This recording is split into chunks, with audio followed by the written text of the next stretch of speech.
What's going on, guys? Lord Beardo, Loot Nation, another little war recap coming at you today with this brand new video, and we're gonna jump on board against Rock Bottom. This is one of the wars that I've been telling you guys about that ended so much fun. It was really cool. We're gonna push into the middle here with that Lavalunian kill army war strategy, and with the balloons in war, the big thing that you want to do is bring some bowlers in your clan castle, use a golem, use some wizards, and get in there and take out the clan castle, the queen, and as many air defenses as you can. You'll see that the queen is going to move over to this top side with the bowlers and take down another air defense, or I guess that's actually the first air defense. He didn't do the best job at getting that bottom left air defense done, but that is the beauty of the loon raid. You'll see the haste spell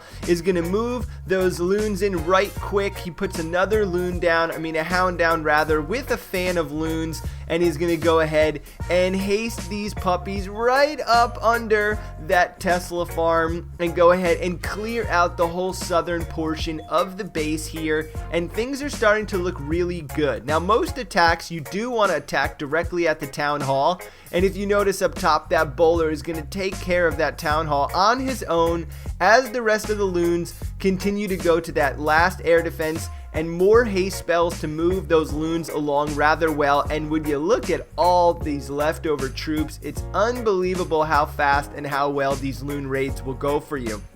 You can play against top Town Hall 9s as a mid Town Hall 9. You could be a mid Town Hall 9 and crush as a bottom Town Hall 9, or you could be a bottom Town Hall 9 and fight up to mid and even high ranked bases that have expos down and air defenses that are close to each other. With these loon raids, you just want to find bases that are perfect for loon raids, that have a queen exposed, that have an easy clan castle to get to, that has bad air sweepers, if the air defenses themselves are too close or expos are too low. With all those determining factors, you can always find bases that will work so well for air. He's got 40 seconds left in this replay, and he's crushing. We're going to go ahead and throw some praise to Rock. He was actually in Puerto Rico running this raid, and it was really a successful raid. And this is now putting us into a little bit of a winning streak for Loot Nation, which we're really pumped about.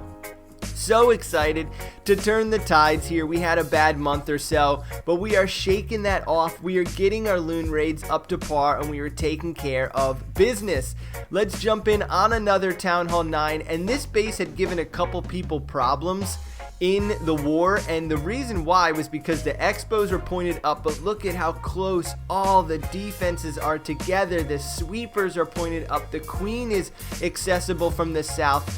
One freeze spell could freeze up both air defenses and both expos. This base is begging to be attacked by Lavalunian and air raids. It couldn't be asking for it anymore, and I'm wondering, why was the struggle? The first one of our clan members who attacked in war, they just simply forgot to drop their king down with the kill squad. I think if he would have, it would have been a wrap right off the bat. He uses 2 dragons to help out, take the clan castle and the queen down. Here comes the hounds in the middle. He's going to put down his balloons sporadically. Now those hounds are going to get chewed up so fast in the middle. Here comes his 3rd hound. Now the dragons actually get to the middle and start to help out that clan castle. The air defenses, the expos, everything is making such a bad mark on all his troops. He freezes everything a little lazy on the freeze. He could have got all 4, but it's not going to matter because he's still burning the entire inside of this down. The queen shoots out to the right, takes down the wizard towers, a Tesla, and now the archer tower. And the wizard towers themselves are going to be your biggest pain in the butt for the end of the raids, because if you have 10 loons that are floating towards a wizard tower like up top, look at how much hit points it takes down. It nearly took that entire group of balloons down, and that is going to be the big danger with the balloons and making sure that you get them down is so important. The last couple loons will go up for the defenses that cannot shoot them in the air. This raid is as good as done, and it's all going to come down to timing at this point. He needs a good balloon splitting, and he's got a dragon. He's actually got 2 dragons down there that are still alive, and a heck of a raid. So it is not about using one particular loon raid. You can use different compositions. You just have to understand the function of your troops and what your troops are doing. You have to take out the queen. You have to take out the clan castle. You have to take out an air defense, at least one, when you're going to do your loon raids. If you take out 2, forget about it. It's a home run. You will have so many troops left over in the end. You can swag spells. You can screenshot, send it to your friends. You can send it to me. If there are any Town Hall 9s that have great raids, please let me know what you're doing. Now, in this particular war, I was telling you about this, we had to have Nock move up to 1 star the number 1, and then it would have been a wrap for me to come in and chip shot to the war. So, with this crazy Town Hall 11 base, this is the highest base that Nock has ever fought in war before, and we had such a fun strategy. He packed up so many defenses on the inside, all 4 expos, all his archer towers, the Tesla so far inside that he forgot about the slim fact of somebody just outside destroying his base for a quick 1 star, and that is exactly what happened. That queen is taking out the clan castle. He used a couple miners to get under the walls to get to that eagle cannon. Queen is going to actually take down the eagle cannon after she takes down that dragon, and looky, 1 last air defense, and that is all he needs to take down, and boom, on the last cannon fire, air defense down, strikes the top air defense, and then he's going to go ahead and surgically place in all of his baby dragons. Now, when I had brought Nock this strategy on number 1 initially, he said, absolutely no way. He can't see it happening. I convinced him to use 1 rage, 1 balloon to finish out the air defenses, circle the base, enraging baby dragons, and let's go. I think he played a couple baby dragons on the bottom here that maybe he shouldn't have. They do take out some percentage on the bases, which does work out, but I was hoping that he was able to get this whole wave of baby dragons actually into the core and see what they can accomplish. But they go ahead and torch the entire outside of the base. Now, this worked out perfectly. This would have been a very tough base to 2-star. The inside was so packed with troops, so many defenses on the inside, that I think it would have been very difficult. These really close, tight, packed in defensive bases can sometimes be very difficult. They don't work well with queen walks. Bowlers tend to do very well with them, and that's if you can get everything on the inside. So the planning of war comes down to strategizing better than your enemy, and that is exactly what we did here. The war becomes very close, and all we needed to do was 1 star their 1, and I just had to drop down and 3-star in easy Town Hall 10 base, which ends up turning into an absolute nightmare. So Nock takes down number 1. We're all tied up at 39-39. I have my traditional Lavalunian army that I'm going to go in with, but I'm going to bring in 1 extra baby dragon and the outside corners of this base. Now, I had 3-starred a base the war before this that had, I think, better defenses, but the air defenses were incredibly accessible. In this one, these air defenses were very tricky. They were incredibly tricky to come into. They just didn't have good access to them, and now that I look at this base in retrospect, I would have attacked it slightly different. I would have used more lava hounds,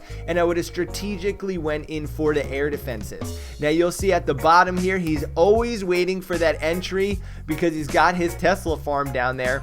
I used my Warden ability way too early. It was a total mistake. I'm not sure if I was just nervous about the Teslas or trying to hold the balloon's health up. I'm not positive, but that was a horrible eternal tome. None of my troops make it to the middle, but look at that! I missed the clone spell on the 1 balloon.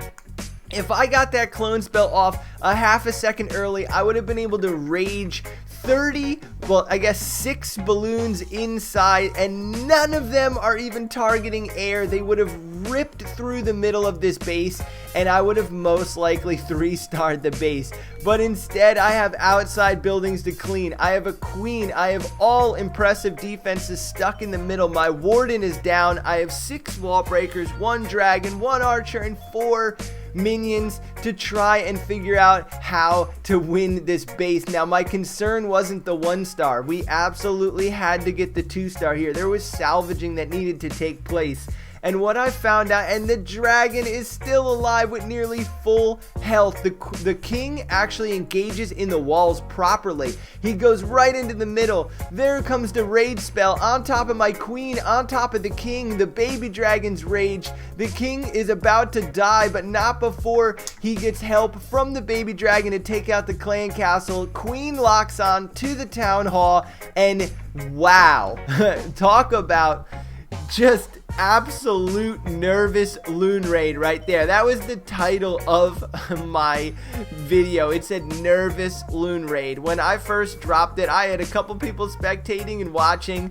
I had watched Nock take down number 1, and I had jumped directly into this raid. I should have thought about it through. I get so excited planning raids with some of the buddies from my clan. We're constantly on the phone. We're constantly looking at the bases and changing 1 troop here and 1 spell there. And for the most part, our planning has done so well. But I got overexcited. I underestimated this base design, and I paid for it with the 2-star. It should be an absolute lock for me. I was not happy in the long run when I did that. But you know what? A win is a win, and we outplanned and outsmarted this clan that was ranked higher than us. We had a good matchup. We've actually had a bunch of great matchups. This last week has been some of the funnest raiding in war and planning that we've been a part of. And I just wanted, ooh, excuse me. I'm always burping on cam, man. What's happening here? This is one thing that I wanted to show. I didn't get a chance to fully do an Ice Wizard video, which I'm a little upset about because they ended up being one of my favorite troops in the game in a moment's notice. I think the idea of an Ice Wizard is so cool. The fact that you could marble Ice Wizards and regular wizards, and the wizards, Ice Wizards themselves, will go in and actually take down the defenses is something that's really, really cool to me. Now, in this war, we had it locked up in 1. All I'm doing is coming in for this sweet 2-star here. I got some bowlers. I got some Ice Wizards. I put my poison down. I put my heal down for my giants. I didn't draw my clan castle out. I wasn't so concerned about drawing the clan castle out. I don't even have my king. I actually didn't have my king this war, which I strongly advise. Don't go to war with your heroes down, but we did have to create a matchup balance for ourselves down low, and that's why I brought him in. Gonna put another heal spell down on top of those bowlers and watch these wizards go to town. Unfortunately, all the Ice Wizards are dead already. Maybe I should have used a little bit more of them, but I think that morning when I woke up, they had ended the Ice Wizard Clash Miss present, and I wasn't able to bake up any more Ice Wizards. I'm really, really hoping that they bring these Ice Wizards into the game permanently. I think it's a great idea to be able to have a wizard that goes for defenses and not just for buildings. Makes for such a dynamic way of using your army. Your army won't get caught up on the outside. You could use, there's so many different compositions. You could use jump spells with hogs and Ice Wizards, and they'll go right for the defenses with giant. Like, there's so many different concepts. I feel like that can be put together. Awesome. Chilling with you guys. Peace out. Hope you guys are subbing up to the channel if you're new. If you're here till the end, much love, little beards. I'm out.